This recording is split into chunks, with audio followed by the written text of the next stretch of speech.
So let's see how Sarah handles. They're at the river for maybe an hour, just hanging out. Lily's building a little rock tower. Sarah's snapping pictures on her phone, soaking in the sound of her daughter's laugh. When Lily points to a spot a bit further out where the water's moving faster. Mommy, look, shiny, she says, meaning some glinting pebbles under the surface. Sarah's like, okay, sweetie, let's check it out, but stay close. They've been a little deeper, water up to Sarah's knees now, cool against her skin, Lily holding her hand tight. It's still fine, still safe, or so she thinks, but there's an undercurrent here, subtle, hidden by the calm, glassy surface, a silent predator waiting.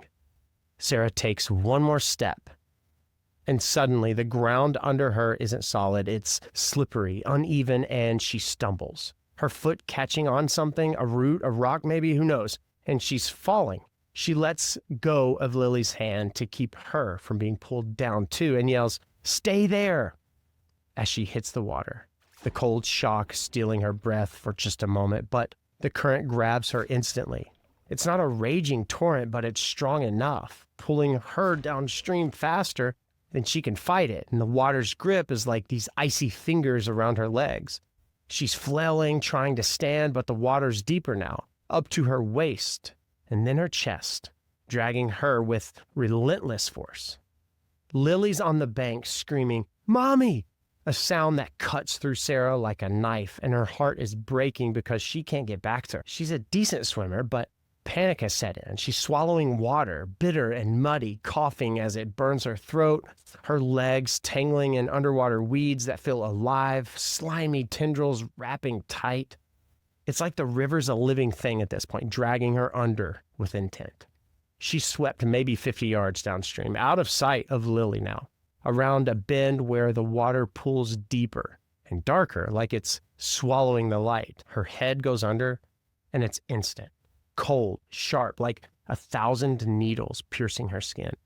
She's fighting, clawing for the surface, arms thrashing, but the current's a beast, dragging her down with invisible hands.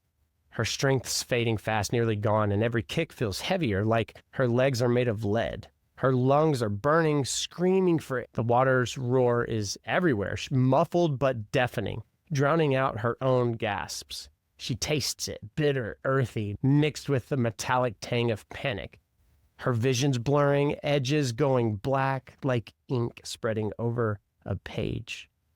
Weeds snag at her ankles, slimy and tight, wrapping around like they're alive, pulling her deeper and deeper. And in her head, it's chaos. This is it. I'm not going to make it. What about Lily? Who's going to tuck her in at night? Who's going to tell her I love her?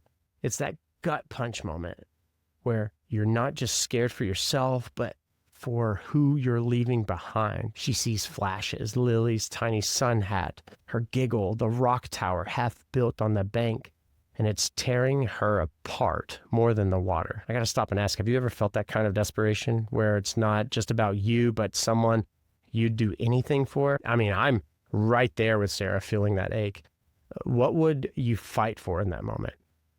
Tell me about it. Let me know in the comments. She's sinking at this point, everything slowing, her body betraying her, when suddenly there's this stillness. And it's not surrender, but a calm and weird one. Like the fight's draining out. And then through the roar, she hears it. A voice that is clear as a bell, cutting through the chaos. It's a woman's voice, soft but firm, almost tender, saying, "Kick, reach." It's not in her head. It's not a memory. It's audible. The real voice, like someone's beside her in this watery hell.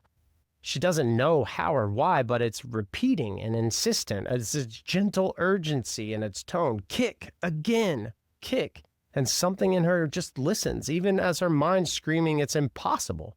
She kicks hard, following the voice's rhythm, her legs burning with the effort, and somehow her hand brushes something solid. It's a branch, and it's sticking out from the bank just within reach. She grabs it, pulls with everything she's got, and her arms are shaking, muscles are screaming, and breaks the surface, gasping, choking. Water is streaming from her mouth, but she's alive. The current's still pulling, a relentless tug at her legs, but She holds on, dragging herself inch by inch to the muddy edge, the voice fading, but its echo is still pushing her forward.